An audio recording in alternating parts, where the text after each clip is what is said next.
Aye. Hi, how is everyone? Good, how are you? Good. So, as Pastor Dwayne said, I am deaf, and I do have a tragedy to tell, but it turns out to be the most beautiful tragedy that anybody could ever imagine. And when I get started, y'all wanna think, tragedy beautiful? That's crazy. Tell you a little bit about me and how this started out. In 1993, I was told, can I get a little more in the mic, please? That I would never be able to have children, which was really devastating for me because I've always wanted to be a mom. That's good, thank you. And to hear that, it was just really hard for me. About 3 years later, I met my husband and we got married in March of '96, and I found out in January of '97 that I was pregnant. Exciting was an understatement. Honestly, I was over the moon excited. But I also knew that I was going to be really high risk because I was told I could never get pregnant. So I knew if God allowed me to have this baby, then he was going to allow, then it was his will. It was God's will for me to have this baby. And on September the 4th of 1997, our son Daniel was born. So we're going to jump a few years. We're going to jump to 21 years later. And we're going to go to November the 20th of 2018. And we're going to talk about this tragedy that has turned into something absolutely beautiful.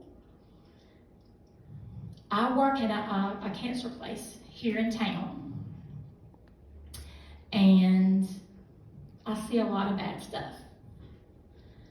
So that happened to be the week of Thanksgiving, and during that week we only have like 2 or 3 days that we work, so we're really, really busy. And my son had been texting me all morning, and I hadn't been able to check my phone.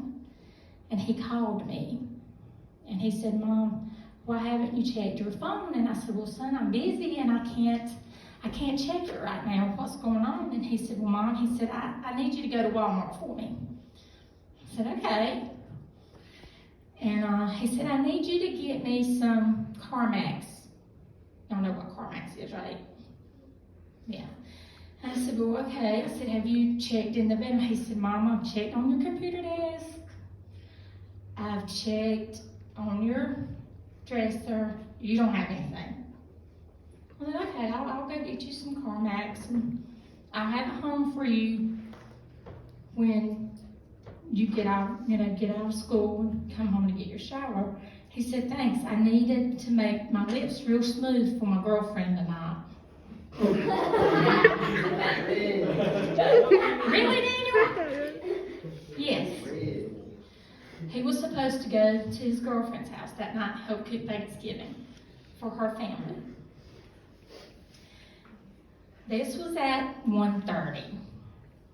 At 2 o'clock, I got a phone call from his dad. He said, "I'll be there in 2 minutes to pick you up." That was really strange.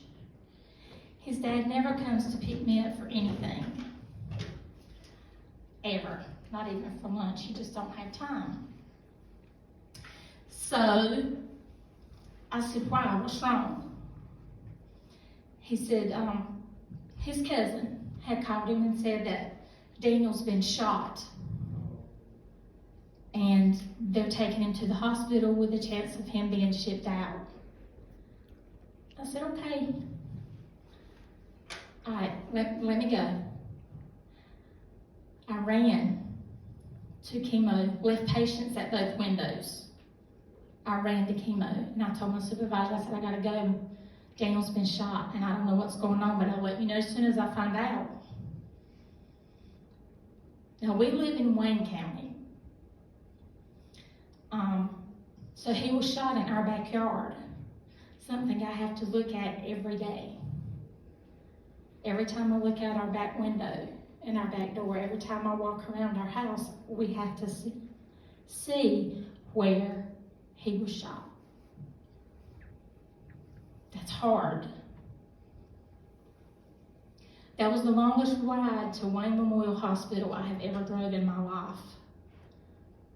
Praying the whole time that he hadn't died. We didn't know where he'd been shot.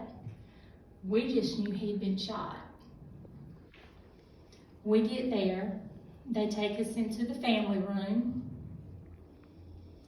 and Brantley's, my husband's sister, our sister-in-law, was there, and she was there with him so Daniel wouldn't be by himself, because both of us had to come from here to Goldsboro.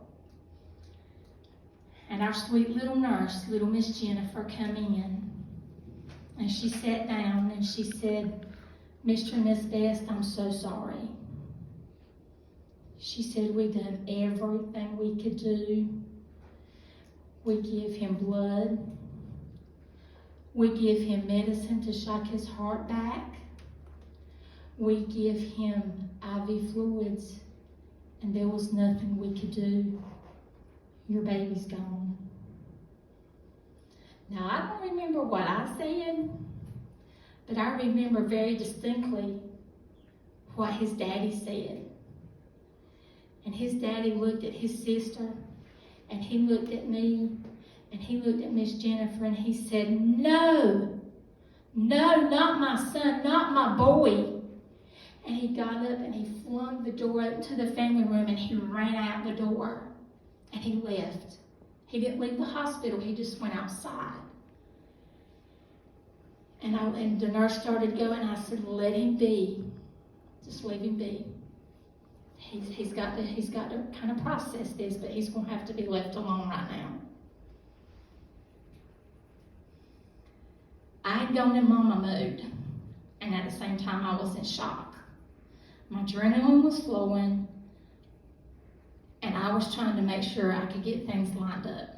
And I was trying to make sure that his girlfriend was okay, and that my husband was okay, and that my nieces and my nephews and his godbrothers and sisters was okay, and that his friends at work was okay, and this one was okay. I wasn't even thinking about myself. So for the first 13 months, I was like a robot. I couldn't sleep. I barely ate, but I functioned. And the grace that Megan was talking about, that we sung about tonight, that's what got me through for 13 months, was God's grace. November 2019, right after his 1-year anniversary, I took a trip to Boone to the Operation Christmas Child warehouse with our church group. Now, I usually take someone with me. My niece usually goes with me. Daniel would go with me. If he could go, I had a couple that would go with me. It always give me something to do. I'm always looking after everybody else. But that year, they wanted me to go by myself and let them look after me. And they do such a wonderful job. They always have done such a wonderful job looking after me. But I was lost because I didn't have anybody to look after.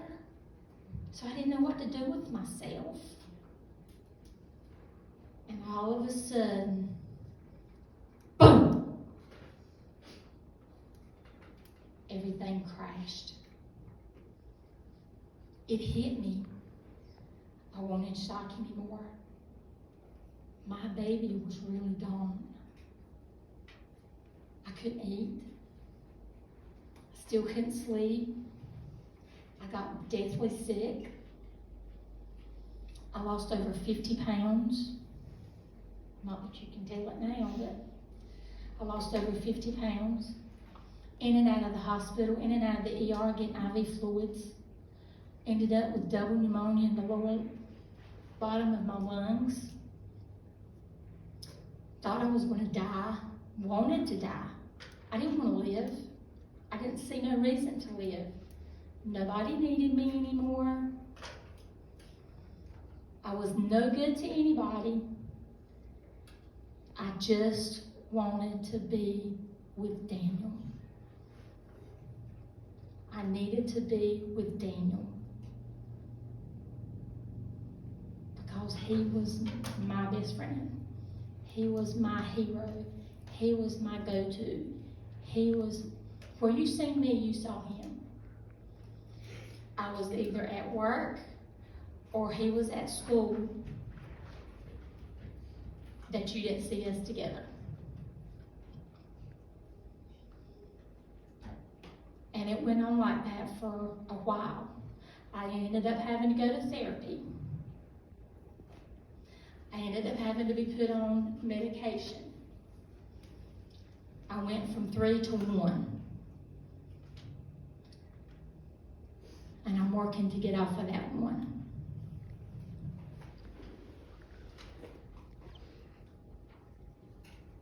I had trust issues. I was angry at God. I was angry at me. I was angry at the guy that did this to Daniel. I was angry at Daniel for shooting the gun. He knew what to do. He had been trained on how to use the gun. He knew how to hold the gun. He knew how to put the safety on. He knew. So I don't know why I was angry at him. I was just angry at Daniel.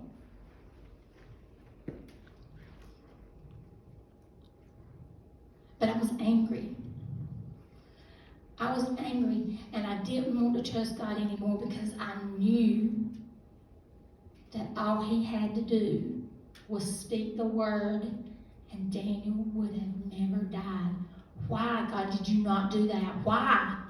Why did you raise Jairus' daughter? And the woman in the funeral procession, why did you raise her son? You raised Jesus from the dead. Why? Why couldn't you raise Daniel? And then I got to thinking, why was I even born? What good have I done for anybody? Why was I even born? God, why don't you just let me die? I'm so tired of this. I just want to die. Let me die. And I heard this little voice from a sweet, sweet bonus friend, family, mother, sister of mine. And she said, Beth, you were born because God has a plan for you. I don't know what anybody in this room is going through, but let me remind you that no matter what you face, whether it's at home, at school, with friends, or anywhere else, God has a plan for your life. Don't give up. He has something for you. If you're not sure what it is, ask him. He'll show you. This is not me. I'm way out of my comfort zone. I'm not a public speaker. He may take you out of your comfort zone for you to get to where he wants you to be. And if he does, step in that door. It's okay. He's not going to lead you where he can't keep you. He's not going to take you to places that he's not going to be there with you when you get there. He's definitely going to lead you into the right areas that he wants you, and he's going to be there with you every step of the way. That was my turning point that night. When I heard her voice in my ear saying, Beth, God has a plan for you. That's why you were born. He has a plan for you. Yes, you're struggling right now. Yes, it's hard right now, but don't give up. We are not giving up on you, and we're not going to let you give up on yourself. God hasn't given up on me, and he's not given up on any of you. And don't you give up on yourself.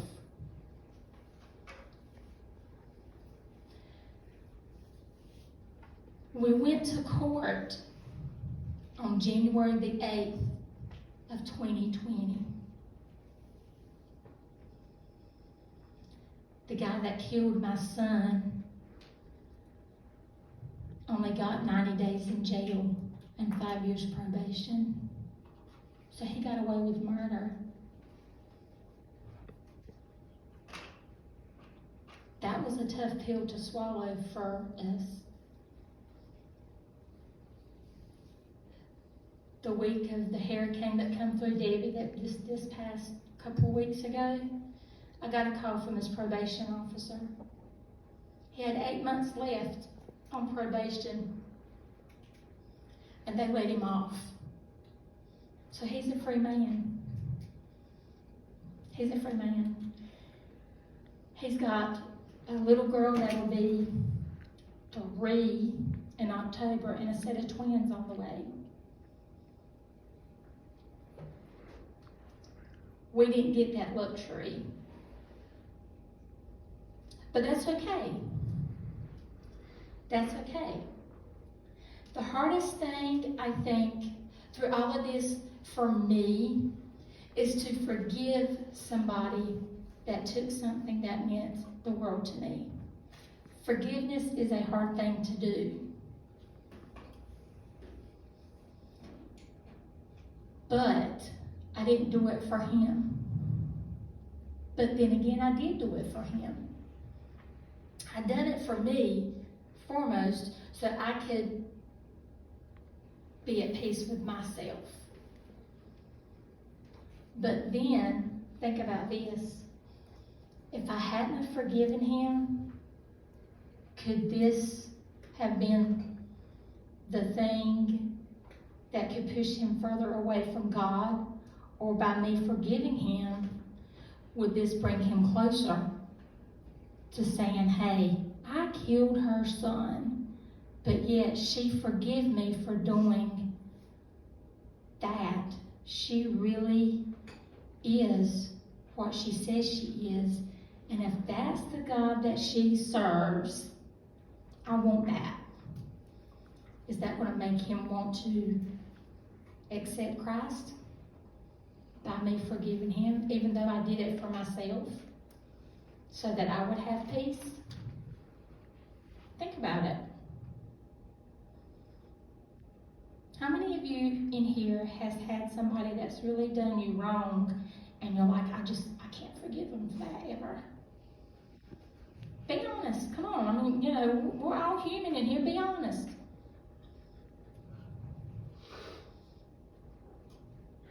So think about it. For your peace and for their soul, what is it going to profit if you don't forgive them? What is it going to profit if you do forgive them?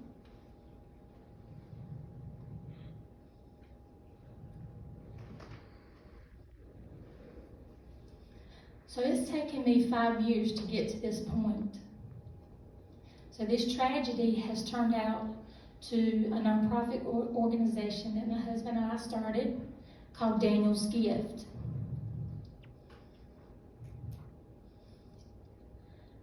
We use it to help people with a lot of different things. At Christmas, for hospital travels, they have to go to certain places like Chapel Hill or somewhere, and they have to stay a long time. We help with travels there. A lot of other different things that we help families with. We also have a scholarship right over here at the college in the welding program, in memory of Daniel. He was in the welding program. He had 6 months left before he would have graduated with a 4-year degree in the welding program. Had 3 jobs waiting on him when he got out. So see, our life was turned upside down. But God took that tragedy and look at the beautiful he made out of it. I shouldn't be here, but God wasn't finished with me yet. He needed me to let you guys know that no matter what happens, God still loves you. You can still do it. You can still make it. You have to trust in Him. How hard is that to do sometimes? It's hard. It is. It's really hard. I know. I've been there. how can I trust a God that can't bring my son back when I know he can? Well, he gave me that son I wasn't supposed to have. He was my miracle baby. What did he do? He died on the cross and he rose 3 days later. Right? So can we, we can trust him now, right? We can trust God, right? So my favorite verse is, and I was going to use this last night when I was speaking at our fundraiser, and I could not remember it to save my life, but it says, trust in the Lord with all your heart and lean not to your own understanding, but in all your ways acknowledge him and he'll direct your paths.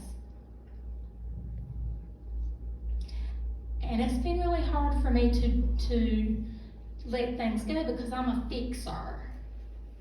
I like to fix things. And the hardest thing for me is to just step back and just let go and let God fix the things, because I've just been one to, something happened, okay, we'll fix it, no problem. I couldn't fix this. I couldn't make this better. It was out of my control. I'm used to saying, okay, son, don't worry about it. We'll see what we can do to fix it. We'll do what we can. I couldn't do that this time. That's hard. How many of your parents try to fix things for you sometimes when you get in a different situation, a struggling situation? How many that try to help you fix it? There's going to come a time they can't help you. And as a parent, that's hard to do. That's hard not to be able to fix things for your child when it hurts. And he was hurting and I wasn't there. And I felt guilty because I wasn't there. If I'd have been there, this wouldn't have happened. I could have stopped it. Not if it was in God's plan, I couldn't have. I could have just said what happened.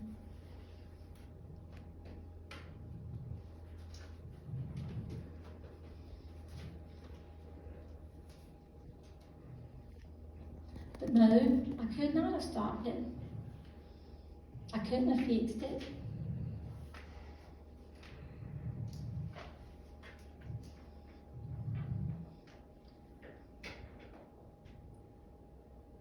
I want everybody to close your eyes. I don't want anybody looking around.